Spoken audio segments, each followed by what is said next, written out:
Bumi Pasundan mungkin lahir ketika Tuhan sedang tersenyum.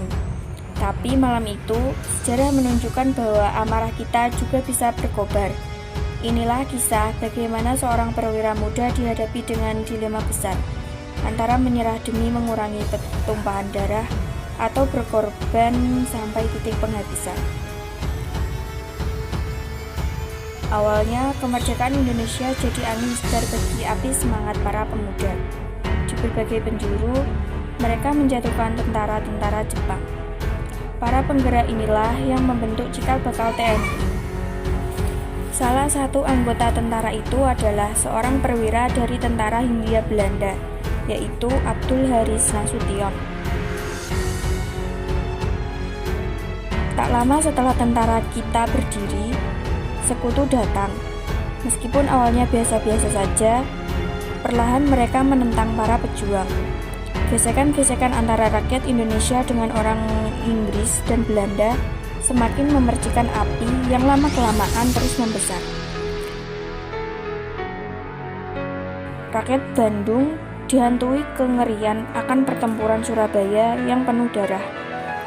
Bisa saja mereka kalah selanjutnya, tapi siapa sangka bencana sebenarnya sedang diam-diam turun dari langit.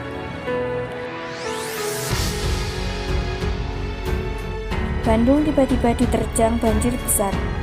Ratusan rumah hancur dan ratusan jiwa melayang.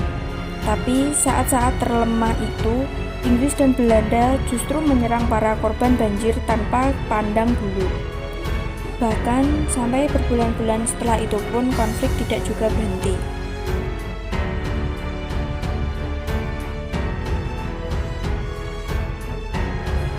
Sampai suatu hari, pukulan besar untuk mengusir rakyat dari Bandung pun benar-benar tiba.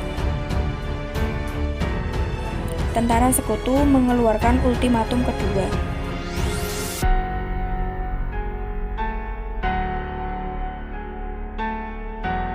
Bayangkan ribetnya jadi pemerintah Indonesia. Negara kita masih ibarat bayi yang belajar merangkak dan jalan perlawanan dipenuhi juga dengan duri.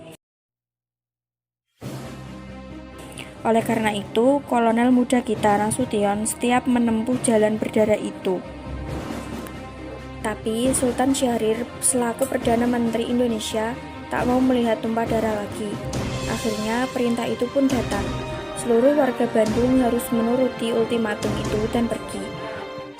Sang perwira pun memutar otak untuk bisa menuruti arahan pemerintah pusat sambil tetap melawan Inggris dan Belanda. Nasution lalu memimpin rapat besar yang akan menentukan langkah ke depan. Hasil rapatnya yaitu penduduk tetap pergi, tapi Inggris dan Belanda tak akan semudah itu mengambil alih kota Bandung. Kota Bandung akan dihanguskan pada malam itu juga. Asap hitam mulai mengepul di udara, lampu-lampu meredup, pertanda aksi dimulai.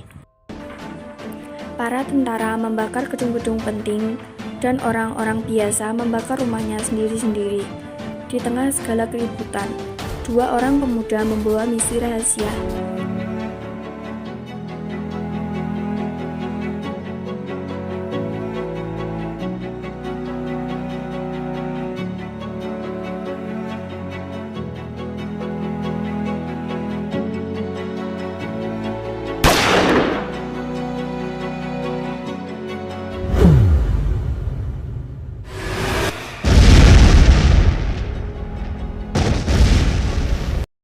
Gedung amunisi Belanda meledak. Mereka tak lagi unggul senjata dibandingkan rakyat Indonesia. Ledakan besar ini juga semakin menggerakkan rakyat lain segera membakar rumah-rumah dan angkat kaki dari Bandung.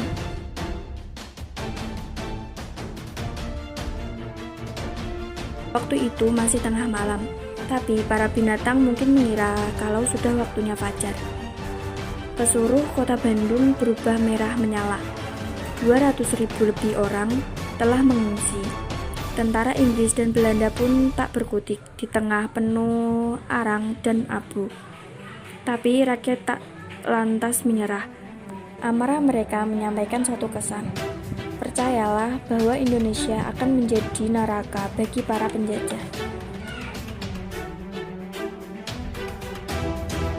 Sayangnya Belanda tak juga kapok. Bahkan setelah Bandung jadi lautan api, mereka terus menekan rakyat Indonesia.